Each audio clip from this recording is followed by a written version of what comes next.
Welcome back everyone to another Encore with Sunny video. In today's video, we're discussing one of the crucial elements on our ground strokes. It's the horizontal hitting zone. We're gonna discuss what it is.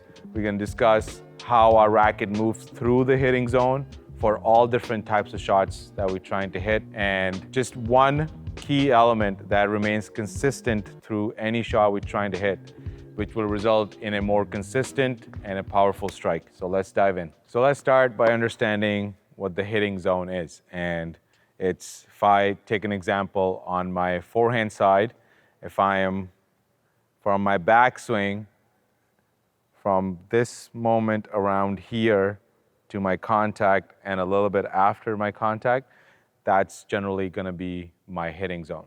I don't wanna make contact too far in front, and then I don't want to make contact too far behind me. So somewhere around my front leg is going to be this area, which is going to be my hitting zone. All right, so now that we know what our hitting zone is, now you're going to talk about how we change our racket path through our hitting zone depending on the shot we're trying to hit. So for example, I want to hit my forehand with extra topspin.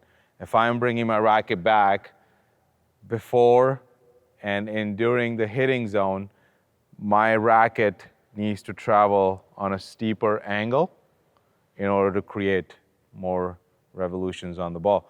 If I bring my racket straighter through the hitting zone, I'm going to be hitting the ball a lot flatter.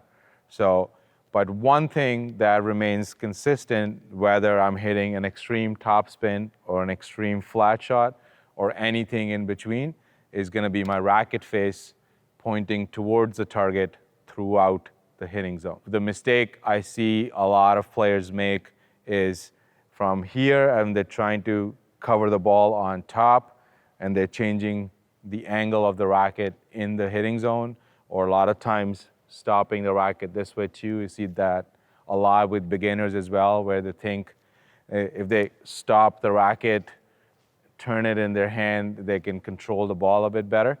But if you watch any of the players, watch their slow motion videos of their hitting forehands or backhands, you'll see as the racket goes through the hitting zone, the face of the racket or the strings are pointing consistently towards where they're trying to hit the ball, whether it's an extreme angle or somewhere in between or completely flat. Same thing on our backhands, right? So if I'm going through where I add more spin to the ball, I can get my racket path to go up, but my strings are still pointing forward as I'm going through. If I'm hitting at a flat one, I still want to keep through my hitting zone the racket facing forward as I'm finishing. And the longer we can keep our strings pointing towards the target without manipulating the racket head, the more chances we have to actually make a cleaner contact, which will result in more power in our shots without having to put more effort in to hit the ball harder.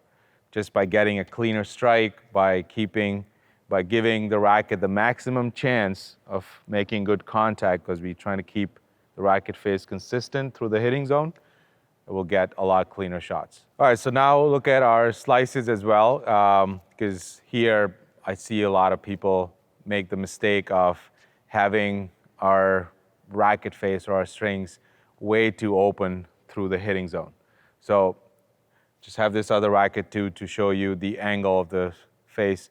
If I'm going through my forehand slice, for example, and my racket is coming on this angle, that ball is going that high. In order for me to hit the ball and not as high, a bit lower, I want that racket angle to be more like this. So through my hitting zone, which is going to be around here again, as I'm getting ready, my racket needs to travel with my strings facing forward and going down, depending on how extreme of a slice I need. If I just want to push the ball, it's going to be a bit more flatter. If I want a bit more spin, it's going to be a bit more vertical, going downwards. Same thing on the backhand slice. which I see a lot, people trying to cut the ball and go under the ball, trying to manipulate that racket angle through their hitting zone. If you're going to keep, again, a consistent, I'm going to drop this racket down. If you want to keep a consistent racket face going through the slice, you're going to get a lot cleaner shots and a lot more powerful slice, which will stay low and will be penetrating through the court as well. So in order to practice this technique and how we can keep that racket head a bit more consistent through the hitting zone, we just start off by self-feeding, and then I would highly encourage you to film yourself. It's going to be really helpful for you to actually see if this racket stays through consistently through the hitting zone facing towards the target. So I've just put two separate targets on the court. One is short, one is a bit deep into the court. So just if I'm trying to hit a short one, I'm trying to get a bit steeper angle, keeping it consistent and trying to hit it short. But if I want to hit it, the target that is deeper, then my racket is not going as high and it's traveling a little bit more linear, but it's still low to high. So play around with it. Try to get more, give yourself a goal. Say, hey, I want to hit 5 in a row. That's going to be like shorter into the box, or I'm going to hit 5 in a row that goes further. So you can see how you can change your racket path without manipulating your racket angle to get the desired result. So do the same thing with your backhands. Get it short, get it deep, go cross court, go down the line, set up different targets. Same thing with your slices. And after the service line, move back, to the baseline, then practice all different targets on the court. Let us know in the comments below if you try this and how did that go for you. But this is just one fundamental on our ground strokes. If you like to learn more about other fundamentals on your backhand or on your forehand, we got videos for those as well on the channel, so check them out. If you have a one-handed backhand, there's a video right here. If you have a two-handed backhand, there's a video right there. Check it out, and I'll see you soon. Thank you. Bye. No, I'm going to try again because I paused.